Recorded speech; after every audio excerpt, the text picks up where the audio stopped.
আল্লাহর কোরআন তো তোমাদেরকে এই বিচার ব্যবস্থা দিয়েছিল। হে মেহনতি মানুষ, আল্লাহর কোরআন তো তোমাদের জন্য বৈষম্যহীন সমাজ গড়বার ব্যবস্থা দিয়েছিল। হে রিকশাওয়ালা, কৃষক, শ্রমিক, মজদুর, ওঠো, দাঁড়াও, আল্লাহর কোরআনের বৈষম্যহীন সমাজ ব্যবস্থা করবার জন্য মাথায় কাপড়ের কাপড় পেরে রাজপথে নেমে পড়ো। আমার আর্গুমেন্ট, আমার ক্রিটিসিজম এই বর্তমান প্রচলিত বিচার ব্যবস্থা নিয়ে আমরা বলতে চাই, এইভাবে প্রত্যেকটা মামলা লড়ার জন্য উকিল লাগবে, ইসলাম এই ধরনের কোন বিচার ব্যবস্থাকে সমর্থন করে না। কেন উকিল লাগবে? কেন মধ্যস্থতাকারী ভাড়া করা লাগবে? বাদী আসবে, বিবাদী আসবে, উভয়ে যার যার বক্তব্য দিবে, বিচারক থাকবে, তদন্ত করতে হলে রাষ্ট্রীয় খরচে তদন্ত হবে। বাদীরও 1 পয়সা খরচ করবার অপশন থাকবে না, বিবাদীরও অন্য কাউকে হেল্পার হিসেবে ভাড়া নেওয়ার প্রয়োজন থাকবে না। বেশির চেয়ে বেশি আদালত, বেশির চেয়ে বেশি বিচারক কোন একজন আলেমকে ডাকতে পারেন, মুফতিকে ডাকতে পারেন যে এই মাসআলার মধ্যে কোরআন সুন্নাহর আলোকে কি কি মাসআলা আছে, কি কি এর ভিতরে সূক্ষ্ম পার্থক্য আছে আমাকে বুঝিয়ে দেন।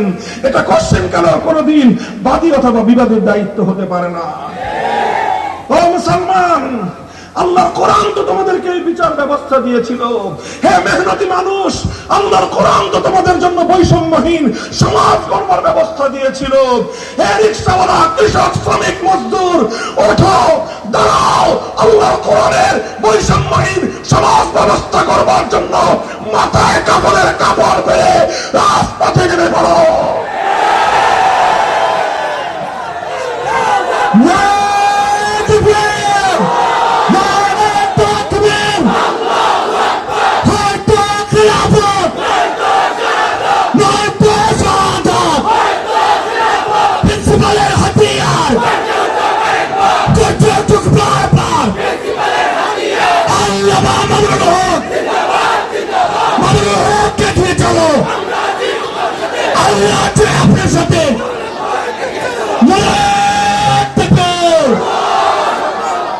মুহতারাম হাজিরিন, ক্ষমা করবেন আমাকে, কথাগুলো বলতে গেলে কণ্ঠের আওয়াজ আমরা নিয়ন্ত্রণ করতে পারি না।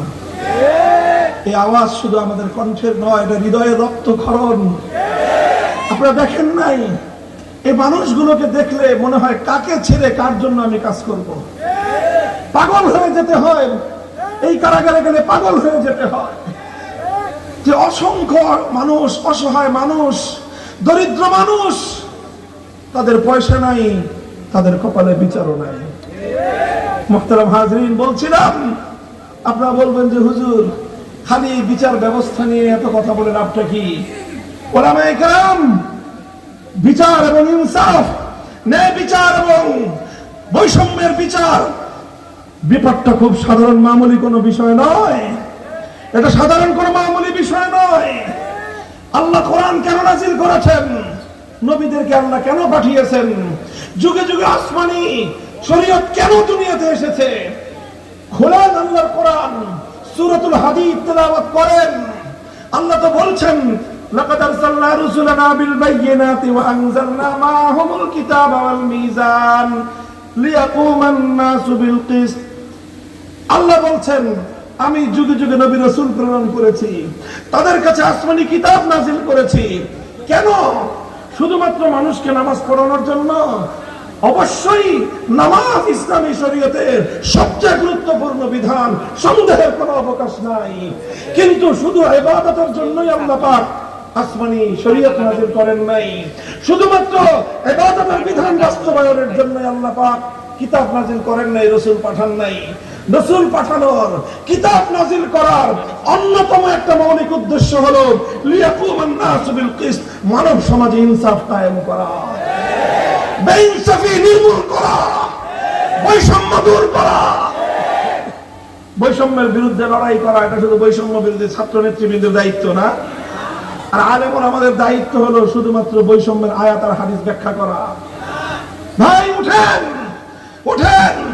আপনাদের এই সমাজের আপনাদের সন্তানরা স্কুল, কলেজ, ইউনিভার্সিটিতে গিয়ে সব বখাটে হয়ে যায় নাই, বিশ্বাস করেন। সবাই বখাটে হয়ে যায় নাই।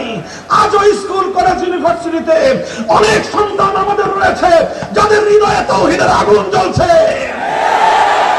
যারা বৈষম্যহীন সমাজ গড়বার জন্য রক্ত দিতে প্রস্তুত, যারা আবু সাঈদদের মতো, মুনির মুক্তদের মতো মানুষের জন্য অকাতরে জীবন দেওয়ার জন্য প্রস্তুত। হে আলেম সমাজ, তোমরা একটু জাগো। তোমাদের ওই সমস্ত স্কুলের কলেজের সন্তানদের, তোমাদের ভার্সিটির ভাইদেরকে একটু আলোক পত্রিকা দেখাও, একটু আশার বাণী শোনাও, একটু নেতৃত্ব দাও। তোমার এই বাংলাদেশ ইসলামের সোনালী বাংলাদেশে পরিণত হবে।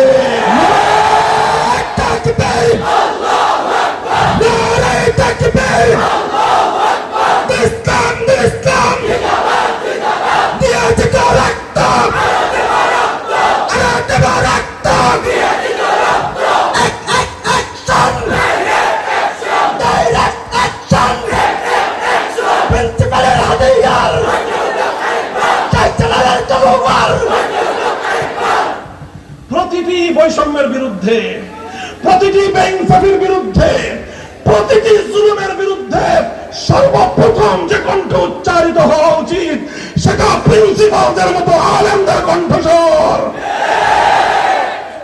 মুহতারাম হাজিরিন, আমি আমার স্কুল কলেজ ইউনিভার্সিটির সন্তানদেরকে আহ্বান করি, তোমাদেরকে আমি ভালোবাসা জানাই, শ্রদ্ধা মিশ্রিত স্নেহের বার্তা তোমাদের কাছে পৌঁছে দেই।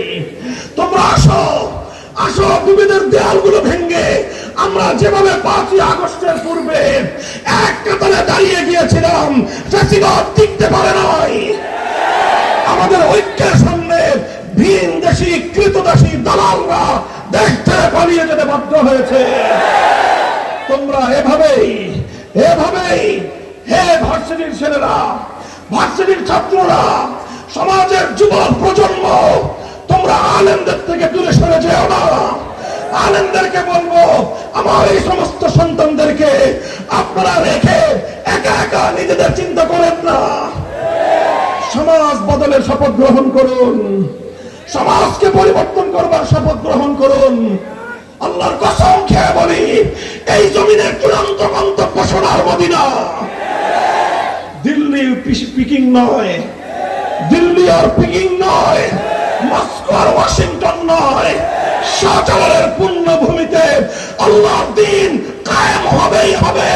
আজ না হয় কাল রুখে দেওয়ার সাধ্য কারো হবে না ইনশাআল্লাহ।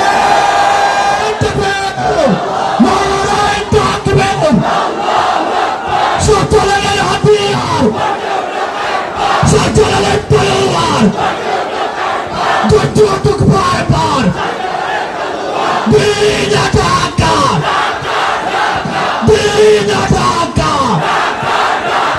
আল্লাহ মামুনুল্লাহ।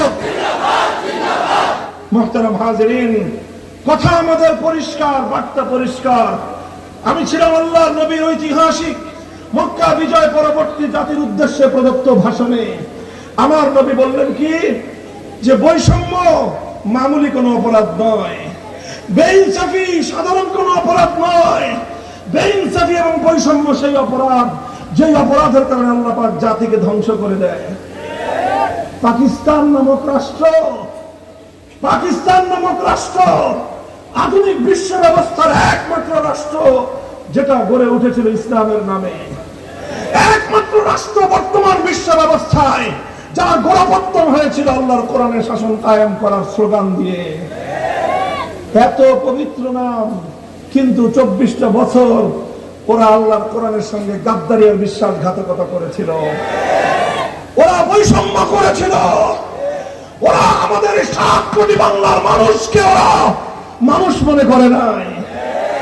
আমরা বলেছিলাম তোমরা আমার ভাই, আমরা তোমাদের ভাই, তোমরা মুসলমান, আমরা মুসলমান, আমাদের মধ্যে উখুওয়াতে ঈমানি, ঈমানি ভ্রাতৃত্ব আছে। ওরা বলতে চাইল যে না, তোরা নিচু জাত বাঙালি জাত, আমরা উঁচু জাত, আমরা হলাম খান পাঠানের জাত, সুতরাং তোরা আমাদের ভাই না, আমরা তোমাদের প্রভু, তোমরা আমাদের গোলাম। আমরা বলেছিলাম আসমানের নিচে বন্ধ থাকতে পারে, প্রভু নাই।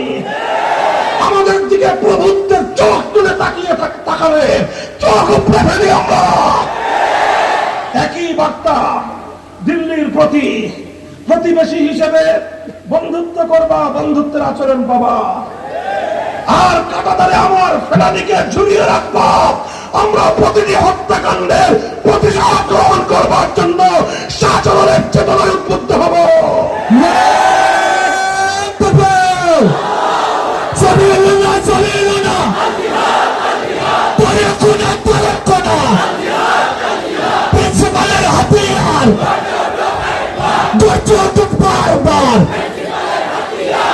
মুহতারাম হাজিরিন, ওরা মনে করেছে কৃতদাসীকে আমার কাঁধের উপর বসিয়ে 15 বছর আমার অধিকার হরণ করেছে, আমাদেরকে দাবায় রাখবার চেষ্টা করেছে।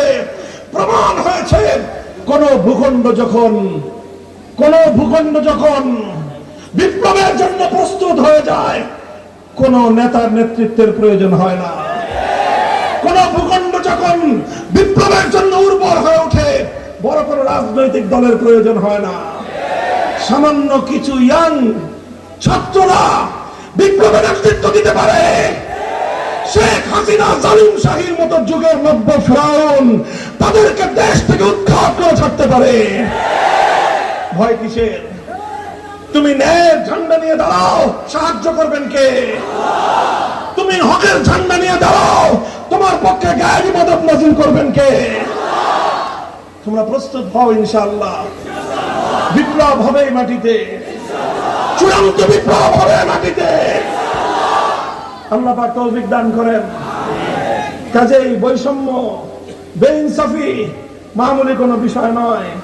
আমরা যখন রাষ্ট্রকে নিয়ে, যখন সমাজ নিয়ে, প্রশাসন ব্যবস্থা নিয়ে, বিচার ব্যবস্থা নিয়ে যখনই আমরা কথা বলতে যাই, তখনই একদল মানুষ মনে করে যে এই সমস্ত প্রসঙ্গ হুজুরদের আলোচনার বিষয় না। এটা সমাজের আরেকটা বড় জাহেলিয়াত। এটা দুই শ্রেণীর মধ্যেই, হুজুরদের মধ্যে এই জাহেলিয়াত অনেকটাই প্রভাব বিস্তার করে তাদেরকেও প্রভাবিত করে ফেলেছে। এখন আর আমরা হীনমন্যতায় ভুগছে। হে ওলামায়ে কেরাম, নামাজের ওয়াজ করা যেরকম তোমার জিম্মাদারি, বেইনসাফির বিরুদ্ধে ওয়াজ করা তোমারই জিম্মাদারি। মানুষকে পর্দা পুশিদার ওয়াজ করা যেরকম আলেমদের দায়িত্ব, এই বিচার ব্যবস্থাকে ভেঙে গুড়িয়ে দিয়ে ইসলামী বিচার ব্যবস্থা কায়েম করার সংগ্রাম করো তোমারই জিম্মাদারি। আল্লাহ পাক বুঝবার তৌফিক দান করেন। ঘরে ঘরে প্রিন্সিপাল হাবিবুর রহমান পয়দা করে দেন আল্লাহ পাক। ইনশাআল্লাহ আমরা জেগে আছি। কথা বলা ঠিক না ঠিক? বিপ্লব আসবে কি আসবে না? ইনশাআল্লাহ আসবে। আল্লাহ নবী সর্বশেষ যে কথাটা বললেন, তিনি বললেন যে দেখো, আল্লাহ লাউ আন্না ফাতিমাতা বিনত মুহাম্মাদিন সারাকাত লাকাতাতু ইয়াদাহা। হে আমার জাতি, শুনে রাখো, শুধু আমার ব্লাড কানেক্টেড ফাতেমা নয়, শুধু আমার দাদির পরিবারের আমার আত্মীয় ফাতেমা নয়, আজ যদি আমি মুহাম্মদুর রাসূলুল্লাহর কলিজার টুকরা, আমার কন্যা, আমার সবচেয়ে আদরের দুলারি ফাতেমা যদি আজকে চুরি করে ধরা পড়তো, আমি আল্লাহর নামের শপথ করে বলছি, তার হাত কেটে দিতে আমি এক মুহূর্ত বিলম্ব করতাম না। ইনসাফ এটাকেই বলে। ইনসাফ শুধু আরেকজনের পোলার উপর দিয়ে বিচার করার নাম ইনসাফ নয়। ইনসাফ হলো নিজের ছেলে অন্যায় করলে সর্বপ্রথম তার বিরুদ্ধে ইনসাফ কায়েম করা। আমার নবী ইনসাফ শুরু করেছিলেন নিজের ঘর থেকে। আমার নবী ইনসাফ শুরু করেছিলেন নিজের পরিবার থেকে। আল্লাহর নবী যখন ঘোষণা দিলেন, আলা ইন্না দিমাল জাহিলিয়াতি মাওযুউন তাহতা কদামাইয়া ওয়া ইন্না রিবাল জাহিলিয়াতি মাওযুউন তাহতা কদামাইয়া, জাহেলি যুগের সমস্ত কুপ্রথা, সমস্ত সুদী ব্যবস্থা আমি ধ্বংস ঘোষণা করলাম, বিলুপ্ত ঘোষণা করলাম। ওয়া ইন্না আউওয়ালা রিবান আদাহু রিবাল আব্বাস ইবনে আব্দুল মুত্তালিব, সর্বপ্রথম যার সুদ আমি মওকুফ ঘোষণা করলাম সেটা হলো আমার আপন চাচা আব্বাস রাদিয়াল্লাহু আনহু। সম্পদশালী মানুষ ছিলেন, সুদের উপর টাকা লব্ধি করতেন।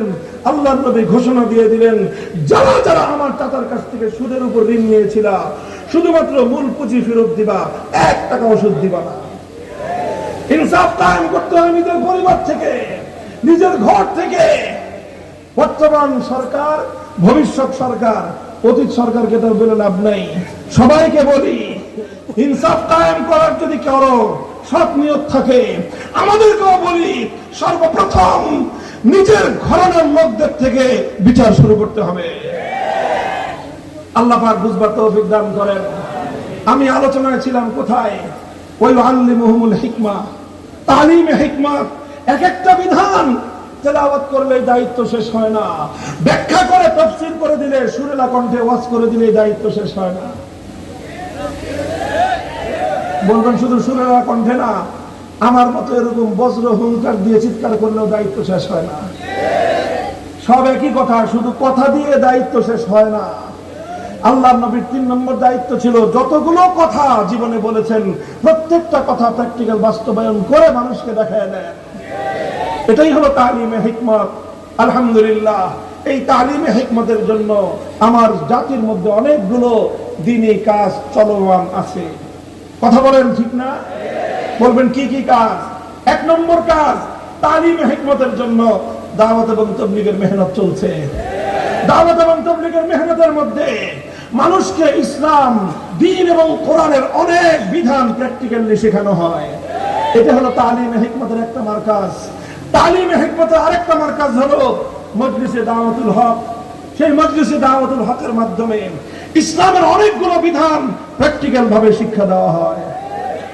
তবে কিছু বিধান রয়েছে, ইসলামের অনেকগুলো বিধান, কিছু নয় অনেক বিধান, যেগুলোর কথা দাওয়াত এবং তাবলীগের মিম্বরে উচ্চারিত হয় না, যেগুলোর আলোচনায় দাওয়াতুল হকের মজলিসেও নাই। না থাকার কারণ আছে, হিকমত আছে, সেটা ভিন্ন কথা, কিন্তু নাই।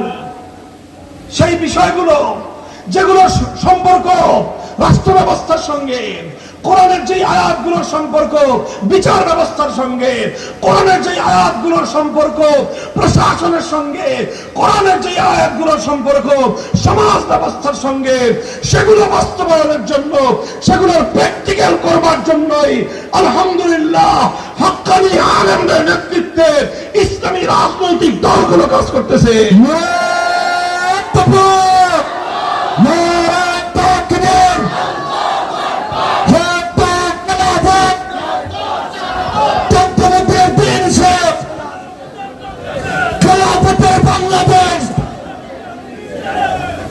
মুহতারাম হাজিরিন, কথার লম্বা নেই। আমি কি বললাম?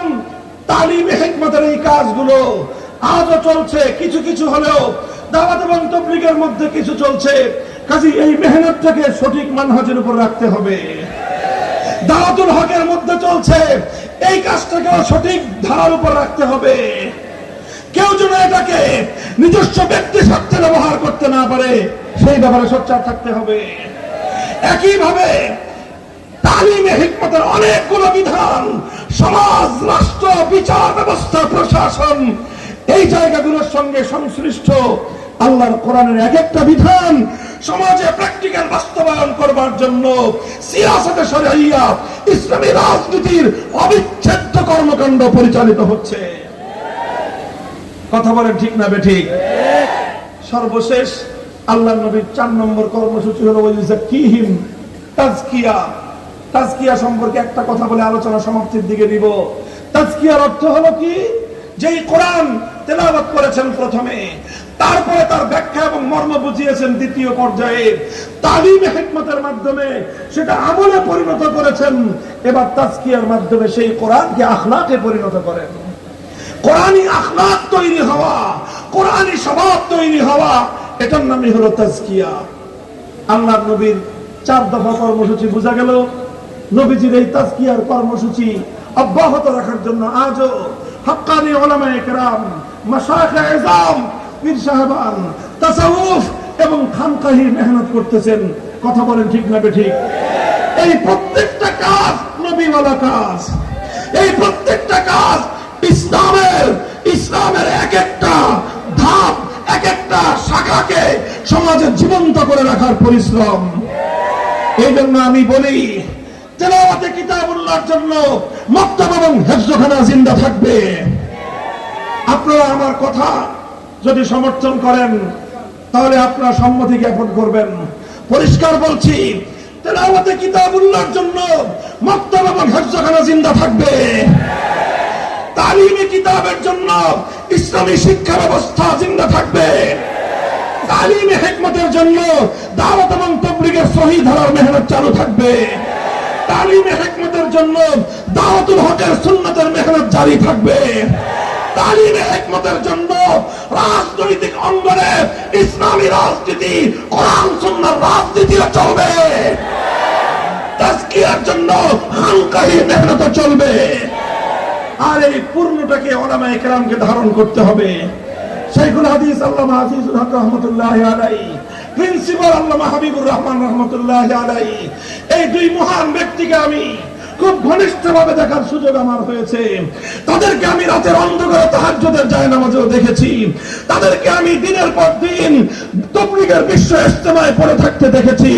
আবার তাদেরকে আমি বাতিলের মোকাবেলায়, অন্যায় এবং অসত্যের বিরুদ্ধে রাজপথে জীবনের ঝুঁকি নিয়ে হুঙ্কার দিতেও দেখেছি। আমি তাদেরকে জীবনের প্রান্তিক সময়ে, জীবনের একেবারে অশীতিপর সময়ে, বার্ধক্যের সময়ে হকের কথা বলতে গিয়ে জালিমের জিন্দানখানায় বন্দী হতে দেখেছি। মুহতারাম হাজিরিন, আমার বিবেচনায় এই সকল উলামায়ে কেরাম আল্লাহর দ্বীন এবং ইসলাম এবং কোরআনের যে পূর্ণাঙ্গতাকে তারা ধারণ করতে সক্ষম হয়েছিলেন।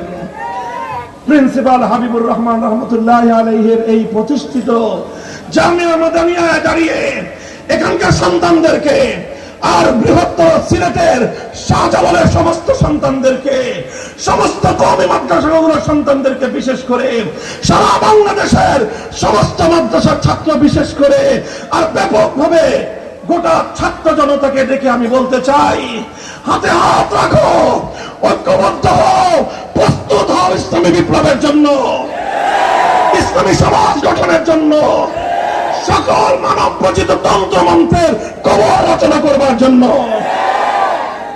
কথা বলেন ঠিক না বেঠিক? আমরা দাওয়াত দেই, সব কাজ চালু থাকবে। বিশেষ করে ইসলামী রাজনীতির দিকে কিছু মানুষ চোখ তুলে তাকাবার চেষ্টা করে। হুঁশিয়ার করে বলতে চাই, ইসলামী রাজনীতি আল্লাহর কোরআনের কিছু বিধান সমাজে বাস্তবায়ন করবার অপরিহার্য মেহনত। এই বিষয়ে যারা কোন কটূক্তি করবে, জিত পেরে ছেড়ে ফেলবো আমরা।